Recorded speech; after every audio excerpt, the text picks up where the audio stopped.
Hello everyone, welcome to my channel UPSC Aspirants.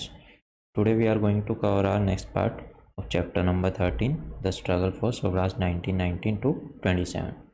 अभी जो last chapter था जो लास्ट पार्ट था उसके अंदर हम क्या कवर कर चुके हैं mostly Montagu Chelmsford reform Rowlatt act के बारे में थोड़ा बहुत पढ़ चुके हैं। गांधी जी कब इंडिया में आए थे और उन्होंने कैसे क्या स्टार्ट किया था उसके बारे में पढ़ चुके हैं और उसके आगे का अभी हम स्टार्ट करेंगे। ठीक है, चलो स्टार्ट करते हैं। सत्याग्रह against the Rowlatt act.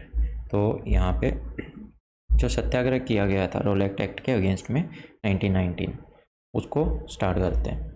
Along with the other nationalist Gandhi ji was also arrest by the Rowlatt act in Feb 1919 he founded the Satyagraha Sabha. ठीक है, रोलेक्ट एक्ट के अगेंस्ट में इन्होंने किसका फाउंडेशन किया? सत्याग्रह सभा का। अब जो इसके मेंबर्स थे ना वो सत्याग्रह करते थे, मतलब कहना कि लड़ाई दंगे नहीं, मतलब शांति प्रिय अपना सरकार के खिलाफ क्या है ना रोष अदा करते थे कि भाई हमको ये पसंद नहीं है, आप इसको बैक ऑफ लो, मतलब वापस लो इस एक्ट को। तो ये ऐसा करते थे। उस मेंबर टू के pledge to disobey the act and thus to court arrest and imprisonment. अब क्या थे ना, जो इसके मेंबर्स थे वो प्लेज लेते थे कि हम इस एक्ट को नहीं मानेंगे, ठीक है, हमको अरेस्ट होने से भी कोई डर नहीं है, हम जेल भी जाएंगे, हम मतलब पीछे हटने वाले नहीं हैं।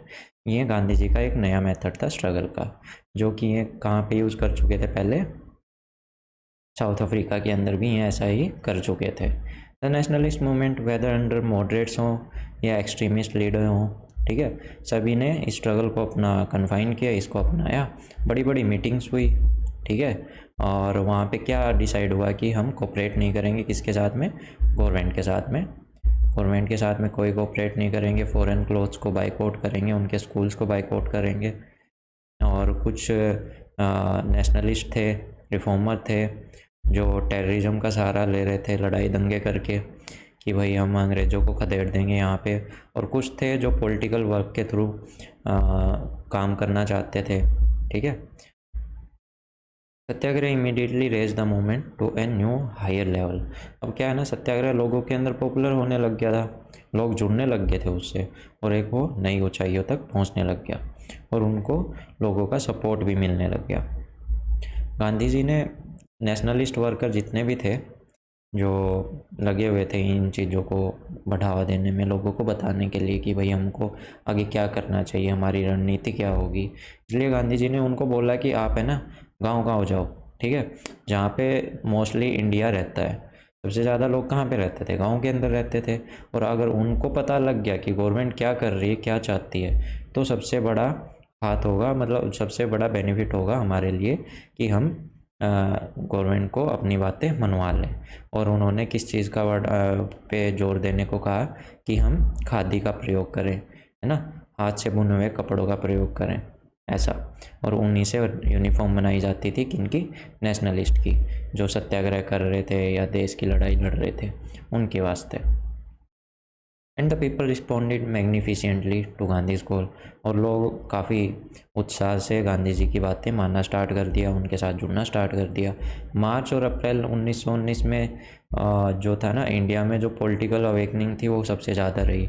लोगों को पॉलिटिक्स का पता होना स्टार्ट हो गया कि गवर्नमेंट चाहती क्या, कर क्या रही है, किस वास्ते। जब जो ये नेशनलिस्ट थे गांव-गांव जाके लोगों को बताने लगे कि ऐसा ऐसा सीन है, हमको ऐसा करना पड़ेगा कि भाई ताकि हम आगे बढ़ सकें, हमको बाइकआउट करना पड़ेगा गवर्नमेंट की सभी पॉलिसीज़ को, है ना, उनके सामान को बाइकआउट करना पड़ेगा। और जो देश के अंदर बनाया जाता है हमारा देसी सामान, उसको अपनाना पड़ेगा। The slogan of Hindu Muslim unity fill the air. जो उस टाइम पे हिंदू मुस्लिम यूनिटी के जो स्लोगन्स हैं वो भी काफ़ी लोगों के अंदर उत्साह जगाने लगे। पूरी कंट्री पूरी इलेक्ट्रीफाइड थी, मतलब उत्साह से भरी हुई थी। अब बात करते हैं जलियांवाला बाग मैसेकर, है ना, इसके बारे में तो सबको पता है। The government was determined to suppress the mass agitation. It repeatedly lathi charge and fired upon unarmed demonstrator at Bombay, Ahmedabad, Calcutta, Delhi and other cities. यहाँ पे क्या था ना, जितने भी लोग इकट्ठा हो रखे थे रोलेक्ट एक्ट के अगेंस्ट में, तो क्या हुआ ना, गवर्नमेंट ने सोचा कि भाई इनको हम है ना चुप कराते हैं, ऐसे तो ये चुप होने वाले हैं नहीं, कुछ बड़ा करना पड़ेगा। और इन्होंने क्या करा ना, लाठीचार्ज करना स्टार्ट कर दिया, गोलियां चलाना स्टार्ट कर दी। कहाँ पे? बॉम्बे में भी, अहमदाबाद में भी, जहाँ पे भी लोग इकट्ठा होते हैं वहीं पे पहुँच जाते और गोलियाँ और डंडे बरसाना स्टार्ट कर देते। इस चीज़ से गांधी जी को काफ़ी आहत हुआ, इनको बुरा लगा। 6 अप्रैल 1919 को इन्होंने हड़ताल की घोषणा कर दी और पीपल इसके मतलब गांधी जी के साथ होने लग गए। और गवर्नमेंट ने डिसाइड किया कि जो ये पॉपुलर जो प्रोटेस्ट चल रहा है ना, उसका एक सबसे बड़ा हिस्सा चल रहा था पंजाब के अंदर, कि उसको हम दबाएंगे। कैसे दबाएंगे? क्या था ना, एक जलियांवाला बाग था, एक जगह थी जो चारों तरफ से तीनों जो उसकी साइड थी वहाँ पे पूरी बड़ी बड़ी दीवारें थी, तो वो घिरा हुआ था। जो उसकी एंट्री एग्जिट थी वो एक ही रास्ते से थी। तो लोग बैसाखी वाले दिन वहाँ पे इकट्ठा हो रखे थे और जो उस टाइम के जो जनरल डायर थे उनको ये बात पता थी। उन्होंने लोगों को सबक सिखाने के लिए कि भाई हमारी बातें नहीं मानोगे तो हम क्या करेंगे, ये सबक सिखाने के लिए अपनी मिलिट्री वहाँ पे लेके पहुँच गए और उन्होंने वो जो रास्ता था वो ब्लॉक कर दिया और अंधाधुंध गोलियाँ चलाना स्टार्ट कर दी, जिसमें काफ़ी लोग मारे गए। और जो लोग वहाँ पे इकट्ठा क्यों हुए थे, वो प्रोटेस्ट कर रहे थे किसके खिलाफ? क्योंकि उनके 2 लीडर्स थे, डॉक्टर सैफुद्दीन किचलू और डॉक्टर सत्यपाल। इनको अरेस्ट कर लिया गया था गवर्नमेंट के द्वारा और इसी के उपलक्ष्य में आगे की रणनीति बनाने के लिए, प्रोटेस्ट करने के लिए लोग वहाँ पे इकट्ठा हुए थे। तो जनरल डायर को ये बात पता लग गई थी कि भाई हमारे मना करने के बाद भी ये लोग यहाँ पे इकट्ठा हुए हैं, इनको तो हम सबक सिखाएंगे। इसलिए वो अपनी पूरी फोर्स को लेके वहाँ पे पहुँच के एक ही सिंगल रास्ता था वो ब्लॉक कर लिया और गोलियाँ चलाने लग गए, जिसमें काफ़ी लोग मरे। बच्चे, बूढ़े, औरत, किसी को नहीं छोड़ा गया। बहुत लोग, काफ़ी लोगों की जान चली गई उसमें। तो जैसा कि मैंने बताया था कि बाग को घेर लिया था और जो उसका जो एंट्री एग्जिट था उसको भी क्लोज़ कर दिया गया था और अंधाधुंध गोलियां चलाई गई क्राउड के ऊपर। मशीन गन्स का यूज़ किया गया वहाँ पे। जब तक गोलियां ख़त्म नहीं हो गई उनकी, तब तक गोलियां वहाँ पे चलती रही, जिसमें हज़ारों लोग मारे गए, काफ़ियों को चोट भी लगी। और जैसे ही ये सब मैसेकर हुआ तो पूरा वहाँ पे मार्शल लॉ लग गया था पूरे पंजाब के अंदर और काफ़ी लोगों को अरेस्ट भी किया जाने लग गया। जो लिबरल लॉयर्स थे, शिव स्वामी अय्यर, जिनको नाइटहुड का खिताब मिला था गवर्नमेंट की तरफ से, उन्होंने गवर्नमेंट की निंदा करते हुए इसको वापस लौटा दिया कि भाई गवर्नमेंट ने बहुत घटिया काम किया, हम आपके कोई भी हैं दिए हुए जितने भी मेडल्स वगैरह है, जो भी उपाधियाँ हम नहीं लेंगे। और सेम काम किसने किया? रविंद्रनाथ टैगोर जी ने। उन्होंने भी नाइटहुड का जो खिताब था वो गवर्नमेंट को वापस लौटा दिया। अब बात करते हैं खिलाफत मूवमेंट। वो भी उसी टाइम पे स्टार्ट हुआ था, उसी के साथ में नॉन कोऑपरेशन मूवमेंट, जो कि कब से कब तक चला? 1919 से 1922 तक। A new stream came into nationalist movement with खिलाफत movement. We have seen earlier that the younger generation of educated Muslim and a section of traditional divine and theologians had been growing more and more radical and nationalist। यहाँ पे क्या कहा गया है कि खिलाफत movement ने एक अलग जान डाल दी थी नेशनल मूवमेंट के अंदर। जितने भी यंगर एजुकेटेड मुस्लिम्स थे उनको पता लगने लग गया था कि गवर्नमेंट कर क्या रही है, तो वो इस वास्ते गवर्नमेंट की तरफ उग्र होने लग गए। और नेशनलिस्ट और जो जितने भी कांग्रेस वगैरह के लोग हैं, जो भी नेशनलिस्ट थे, जो देश को आगे बढ़ाने की कोशिश कर रहे थे, इनसे आज़ाद करने की कोशिश कर रहे थे, तो ये लोग भी उनके साथ मिलना स्टार्ट हो गए। The ground for common political action by Hindu and Muslim had already been prepared by Lucknow pact. Lucknow pact के अंदर हमने देखा था जो मुस्लिम लीग थी और जो कांग्रेस थे वो एक साथ हो गए थे, एकजुट हो गए थे और उन्होंने क्या डिमांड की थी? स्वराज की डिमांड की थी। और इन्होंने किसके अगेंस्ट भी चले गए थे? रोलैक्ट एक्ट के भी अगेंस्ट जाके खड़े हो गए थे कि इसको हटाया जाए। और जिस वजह से हिंदू और मुस्लिम की जो यूनिटी थी वो और पॉपुलर होने लग गई थी और मजबूत होने लग गई थी। उनके मुद्दे, पॉलिटिकल मुद्दे एक होने लग गए थे। For example, as if to declare before the world the principle of Hindu and Muslim unity and political action. Swami Shraddhanand जो थे आर्य समाज के लीडर, उनको मुस्लिमों ने क्या करा कि आप है ना जामा मस्जिद से दिल्ली के प्रीच कर सकते हो, वहाँ से या भाषण दे सकते हो।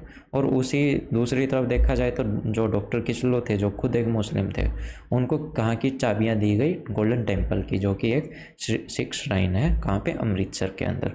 तो ऐसी यूनिटी बनी ना कि एक दूसरे को पे इतना भरोसा किया गया कि जो उनके रिलीजन है वो भी इनके बीच में नहीं आ पाए। At Amritsar such political unity has been brought by the government repression. अब गवर्नमेंट ने जो काम किया था ना, अमृतसर के अंदर गोलियां चलाई थी, बरसाए थे, जो जलियांवाला बाग हत्याकांड हुआ था, उसके अंदर गवर्नमेंट ने क्या करा था ना, हिंदू और मुस्लिम्स को पकड़ लिया था और उनको क्या था ना, एक दूसरे के साथ बांध दिया था, हैंडकफ कर दिया था एक साथ में, और उनको काफ़ी दूर तक ऐसे पैदल चलाया जाता था और उनको एक ही साथ पानी पिलाया जाता था। वो चाहते थे कि भाई इनका धर्म भ्रष्ट हो, लेकिन ये ऐसा होने की बजाय उल्टा हो गया। जो ये एक साथ रहते थे, एक साथ पानी पीते थे, एक साथ जो जो भी प्रॉब्लम्स थे वो सहन करते थे, इनसे इनकी यूनिटी और बढ़ती गई। In this atmosphere, the nationalist trend among the Muslims took the form of खिलाफत एजिटेशन। अब क्या है ना, खिलाफत एजिटेशन कैसे स्टार्ट हुआ क्योंकि जो मुस्लिम्स के मसीहा थे, लाइक खलीफा थे ओटोमन एम्पायर टर्की में, तो उनको हटा दिया गया था, ठीक है, जो वहाँ पे लड़ाई हुई, जिसकी वजह से मुस्लिमों को काफ़ी बुरा लगा, क्योंकि उनका साथ कौन नहीं दे रही थी, अंग्रेज़ भी उनका साथ नहीं दे रही थी। इस वजह से ये भी गवर्नमेंट इनके खिलाफ हो गए थे। किसके खिलाफ? जो ये अंग्रेज़ हैं इनके खिलाफ खड़े हो गए थे कि भाई हम अब अंग्रेज़ों का साथ नहीं देंगे, क्योंकि इन्होंने जो हमारे इस्लाम के जो गुरु थे, जो खलीफा थे, उनको हटा दिया गया, तब भी इन्होंने हमारा साथ नहीं दिया उनकी जो पावर है उसको रिस्टोर करने में, तो इसलिए अब हम भी इनका साथ नहीं देने वाले। इसीलिए खिलाफत कमेटी का गठन हुआ। किसने किया, किसकी लीडरशिप में हुआ? वो थे अली ब्रदर्स। और वो कौन कौन थे? मौलाना आज़ाद, हकीम अजमल खान और हसरत मोहिनी। और इन्होंने पूरी कंट्री में ऐसे एजिटेशन को ऑर्गेनाइज़ किया। ऑल इंडिया खिलाफत कॉन्फ्रेंस हुई कहाँ पे? दिल्ली के अंदर, नवंबर 1919 के अंदर। इन्होंने क्या डिसाइड किया कि हम गवर्नमेंट से सारे कोऑपरेशन विड्रॉ कर लेंगे, कि भाई गवर्नमेंट के साथ कोई कोऑपरेट नहीं करेगा जब तक हमारी मांगें नहीं मानी जाएंगी। मुस्लिम लीग, जो कि अभी किसकी लीडरशिप में था, जितने भी नेशनलिस्ट थे उनकी लीडरशिप में, उन्होंने भी फुल सपोर्ट दे दिया कांग्रेस को, ठीक है। और जो भी पॉलिटिकल मुद्दे थे उनके ऊपर कि हमको भी स्वराज चाहिए। अब हम दोनों का जो मुद्दा है वो एक ही है, क्या है वो? स्वराज, कि हमको सेल्फ गवर्नमेंट चाहिए। On their part Congress leaders including Lokmanya Tilak और महात्मा गांधी, जो ये दोनों लीडर्स थे कांग्रेस के, लोकमान्य तिलक और महात्मा गांधी, इनको एक ये जो खिलाफत एजिटेशन था ना, कि ये एक गोल्डन अपॉर्चुनिटी लगी, क्योंकि मुस्लिम अंग्रेज़ों के खिलाफ हो गए थे, तो अब डिवाइड एंड रूल वाला खेल तो अंग्रेज़ खेल नहीं सकते थे। तो ये सबसे बड़ी मौका था कि हिंदू और मुस्लिम को यूनाइट किया जाए, उनकी यूनिटी को और बढ़ाया जाए, एक दूसरे के साथ लाया जाए और नेशनल मूवमेंट को आगे बढ़ाया जाए। अर्ली 1920 1920 की शुरुआती दौर में खिलाफत जो क्वेश्चंस थे वो उठने लग गए थे कि भाई उनको भी कॉन्स्टिट्यूशन के अंदर रिफॉर्म चाहिए, ठीक है। और वो भी किसके खिलाफ हो गए थे? पंजाब के अंदर जो सीन हुआ था, गोलियां चलाई गई थी, जहाँ पे हिंदू भी मारे गए थे, मुस्लिम भी मारे गए थे, सिख भी मारे गए थे, और ऊपर से जो टर्की वाला सीन हुआ था, ओटोमन एम्पायर वाला, तो उसकी उसकी वजह से भी जो इंडियन मुस्लिम है वो नाराज़ थे, वो खुश नहीं थे। तो इस वजह से गांधी जी ने क्या करा ना, गांधी जी भी इनके साथ मिलने लगे और इनको सपोर्ट प्रोवाइड करने लगे। और जैसे ही धीरे धीरे क्या हो गया, गांधी जी इनके मेन लीडर बन गए खिलाफत मूवमेंट के, ठीक है। Meanwhile the government has refuse to annul the Rowlatt act. Government ने मना कर दिया कि हम रोल एक्ट को नहीं लेंगे वापस और इसमें कोई भी अमेंड नहीं करेंगे। 1920 के अंदर जो ऑल पार्टी कॉन्फ्रेंस हुई इलाहाबाद के अंदर, इन्होंने अप्रूव किया एक प्रोग्राम जिसके अंदर क्या था, जितने भी government schools, college, law course थे उनको क्या करा जाएगा? बॉयकॉट किया जाएगा। वहाँ पे कोई नहीं पढ़ेगा, वहाँ पे कोई नहीं पढ़ाएगा, ना ही कोई काम करेगा। और खिलाफत जो कमेटी थी उन्होंने नॉन कोऑपरेशन मूवमेंट को लॉन्च कर दिया, उसको स्टार्ट कर दिया कब? 31 अगस्त 1920 को। कांग्रेस अपने फिर एक स्पेशल सेशन के अंदर मिलती है कलकत्ता के अंदर 1920 के अंदर, ठीक है, जिसके कुछ हफ्ते पहले ही सबसे बड़ा लॉस हो गया था कांग्रेस को, जो कि लोकमान्य तिलक थे, उनकी मृत्यु हो गई थी, वो शहीद हो गए थे 1 अगस्त को। कितनी उम्र में? 64 साल की उम्र में। उनकी जगह फिर किसने ले ली? गांधी जी, CR दास, मोतीलाल नेहरू ने। जो उनकी वजह से जो खालीपन हुआ था उसको जल्दी भर लिया गया, किनके द्वारा? इन तीनों के द्वारा। कांग्रेस ने सपोर्ट किया गांधी जी के प्लान को।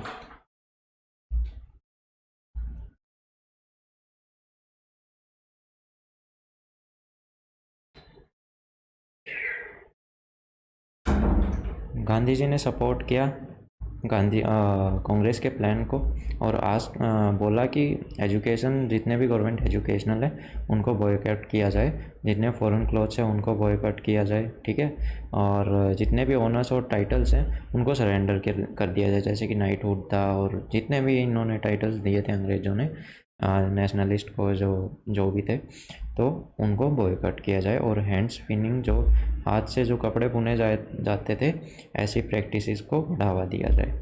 Letter the programme would include resignation from the government services से भी रेजिग्नेशन देने लग गए लोग, ठीक है, और लोग क्या है ना, टैक्सेस देने से भी लार्ज नंबर में मना करने लगे कि हम टैक्स नहीं देने वाले हैं। कांग्रेस ने भी विड्रॉ कर लिया इलेक्शन से, और वोटर्स ने भी इसका बाइकआउट किया।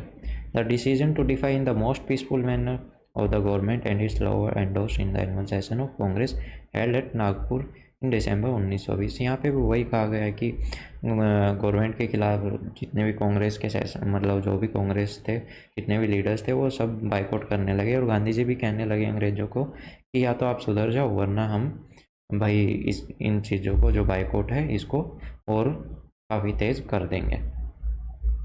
1920 और 21 में क्या विटनेस हुआ कि जितने भी थाउजेंड्स ऑफ स्टूडेंट थे उन्होंने गवर्नमेंट स्कूल्स वगैरह को छोड़ दिया, और जितने भी नेशनल स्कूल जो इंडियंस के द्वारा बनाए गए थे उनके अंदर दाखिला लेना स्टार्ट कर दिया, उनके अंदर एडमिशन लेना स्टार्ट कर दिया।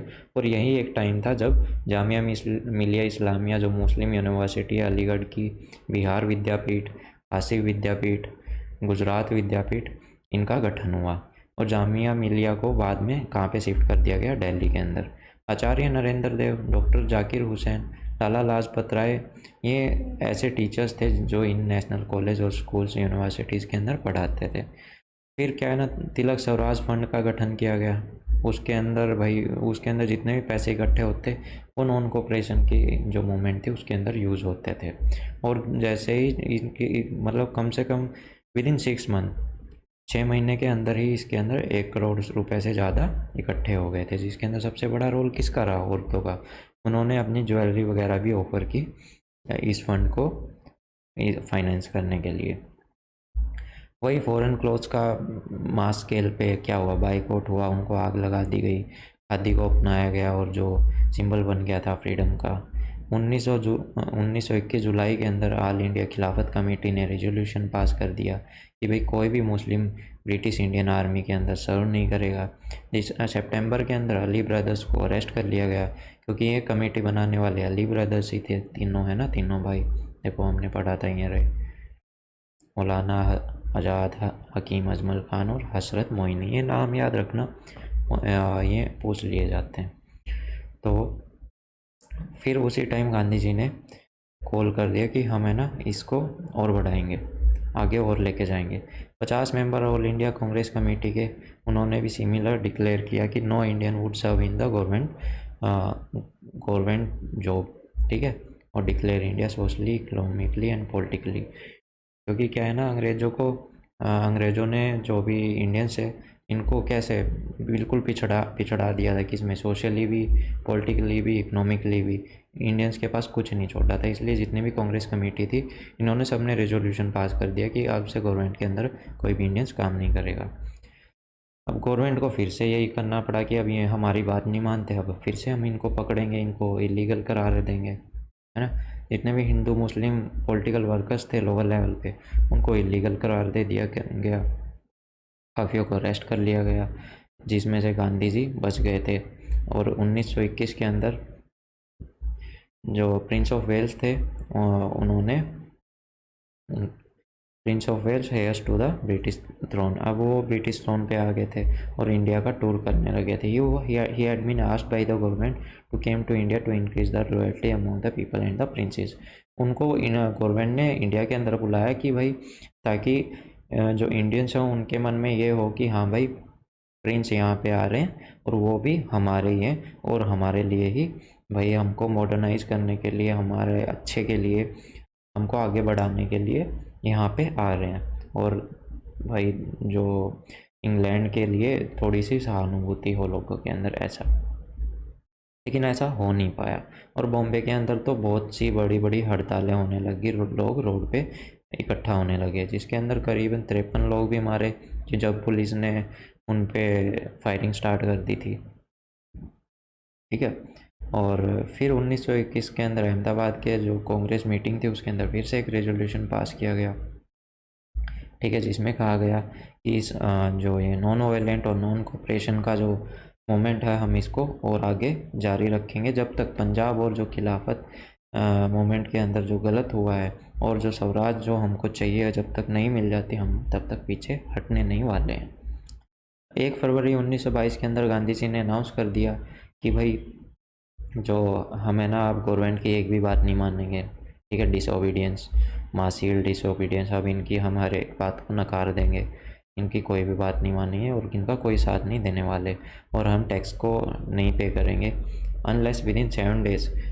जब तक कि अगर 7 दिन के अंदर अंदर जितने भी पॉलिटिकल प्रिजनर्स हैं उनको जो भी पकड़ा गया था उनको नहीं छोड़ दिया गया और प्रेस को फुल फ्रीडम गवर्नमेंट से नहीं दे दी गई। 5 फरवरी के अंदर फिर एक सीन होता है। ठीक है, एक घटना हो जाती है जिसकी वजह से जो भी ये नॉन कोऑपरेशन मूवमेंट था और खिलाफत मूवमेंट था ये थोड़ा सा पीछे हटने लग जाता है और नॉन कोऑपरेशन मूवमेंट तो बंद ही हो जाता है। और ऐसा क्यों हुआ?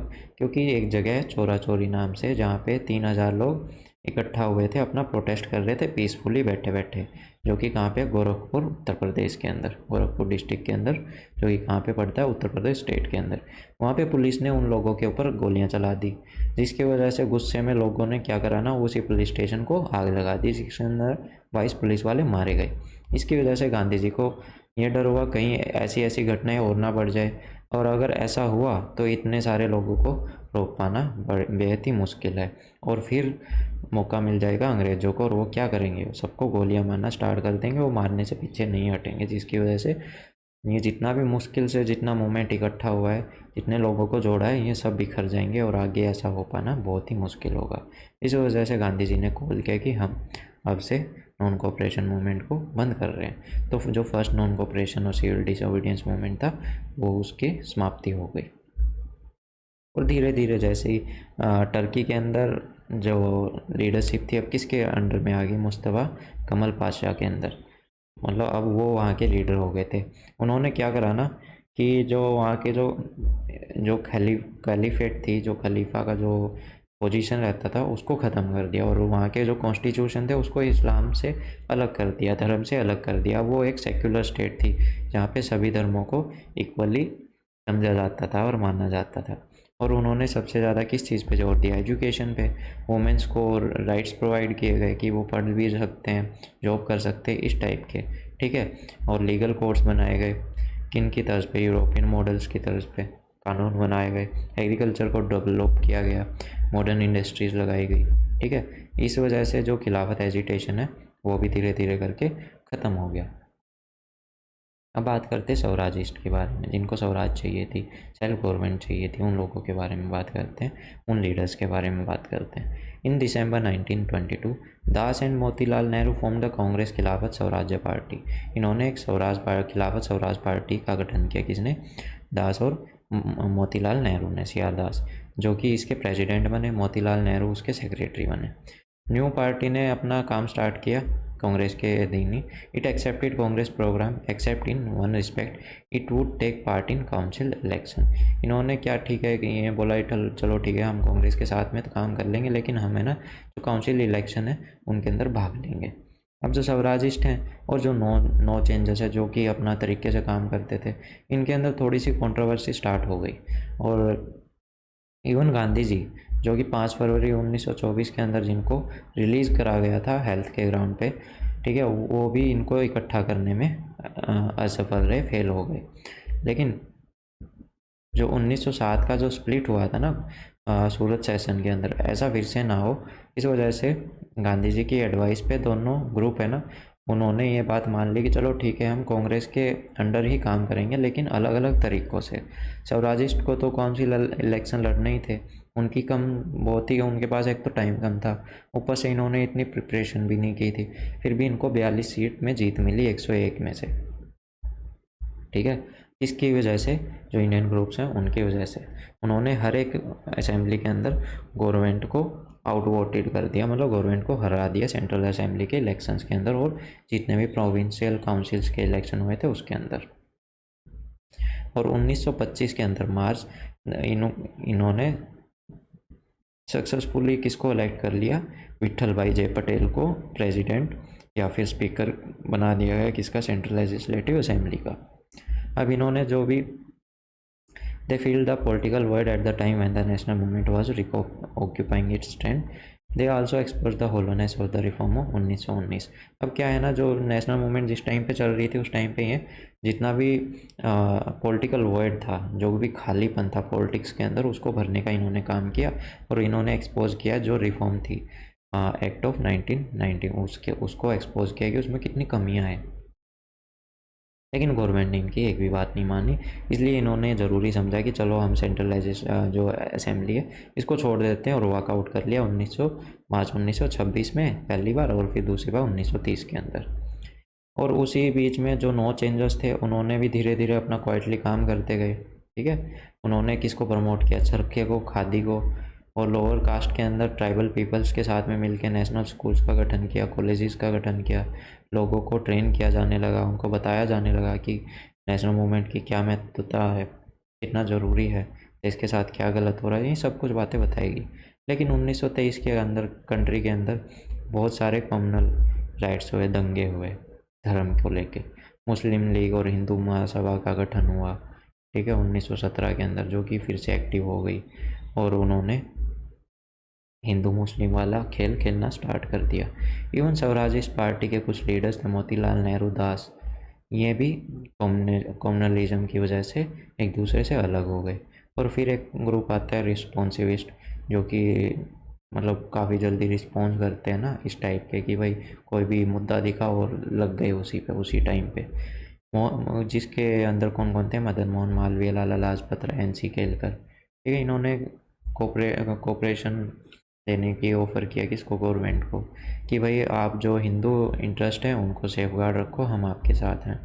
इन्होंने मोतीलाल नेहरू का अक्यूज़ किया कि आप हिंदुओं के साथ नहीं हो, हमने हिंदुओं को नीचा कर दिया, ठीक है, आप एंटी हिंदू हो, आपने किसको काउ स्लाउटर को क्या करा, उसका फेवर किया, उसको बढ़ावा दिया, आप बीफ का सेवन करने लगे, है ना, बीफ खाने लगे, ऐसे ऐसे उन पे इल्ज़ाम लगाना स्टार्ट हो गए थे। जो मुस्लिम कम्युनिस्ट थे वो भी कम नहीं थे, वो भी ऐसे ही आपस में लड़ना स्टार्ट हो गए थे। और जो गांधी जी हैं उनको काफ़ी बुरा लगा था इस सिचुएशन से, जिन्होंने अपनी पूरी उम्र लगा दी थी हिंदू मुस्लिम यूनिटी को बरकरार रखने में, बनाए रखने के लिए। इन सितंबर 1924 गांधी जी 21 दिन की स्ट्राइक पे चले गए। कहाँ पे, मौलाना मोहम्मद अली जी के घर के बाहर पे बैठ के वहाँ पे, कि भाई इन दंगों को आप रोकने के लिए कुछ करते क्यों नहीं है, जब तक आप कुछ करेंगे नहीं तब तक मैं अनशन पे रहूँगा। और उनके जो एफर्ट्स थे उन्होंने खासा, इतना कुछ हुआ तो नहीं, बट फिर भी थोड़ा बहुत कोशिश उन्होंने की कि इस चीज़ को रोका जाए। गांधी जी ने 1927 के अंदर, मई 1927 के अंदर लिखा, my only hope lies in prayers and answer to the prayer, but behind the scene force the national officers had been growing. अब ये क्या कहते हैं ना कि बस मेरी जो मैं बस प्रेयर्स के अंदर होप करता हूँ जो भी ये सीन हो रहा है ना हिंदू मुस्लिम वाला, ये बस ख़त्म हो जाए और जो फिर से जो नेशनल यूनिटी है वो बरकरार हो जाए। और फिर आते हैं 1927 के अंदर नवंबर, जिस टाइम पे किसका अनाउंसमेंट होता है, साइमन कमीशन का, कि भाई वो इंडिया के अंदर आएंगे और उसकी वजह से एक जो पॉलिटिकल स्ट्रगल है फिर से एक नए एरा के अंदर पहुंच जाता है, जिसके बारे में हम नेक्स्ट क्लास के अंदर पढ़ने वाले हैं। तो यहाँ तक हमारे चैप्टर हो जाते हैं 13 कंप्लीट, और 13 के 13 आपको प्लेलिस्ट के अंदर मिल जाएंगे। अगर किसी ने ना देखे हो तो अपना स्टार्ट कर दो। आप इस बुक को with in I think 7 days के अंदर कंप्लीट कर सकते हो वीडियोस देख के, तो ऐसा कोई इशू नहीं होगा। अगर कोई कमी है, कोई भी दिक्कत है तो आप मेरे को प्लीज़ इन्फॉर्म कर सकते हो। कमेंट सेक्शन के अंदर मैं अपने इंस्टाग्राम और टेलीग्राम हैंडल का भी लिंक डाल दूँगा। अगर किसी को कोई क्वेश्चन हो, क्वेरी हो तो आप वहाँ भी कॉन्टैक्ट कर सकते हैं। ये थी आज की क्लास। अच्छी लगी हो तो लाइक कीजिएगा, सब्सक्राइब ना किया हो चैनल तो सब्सक्राइब कीजिएगा। ठीक है, thank you, have a nice day.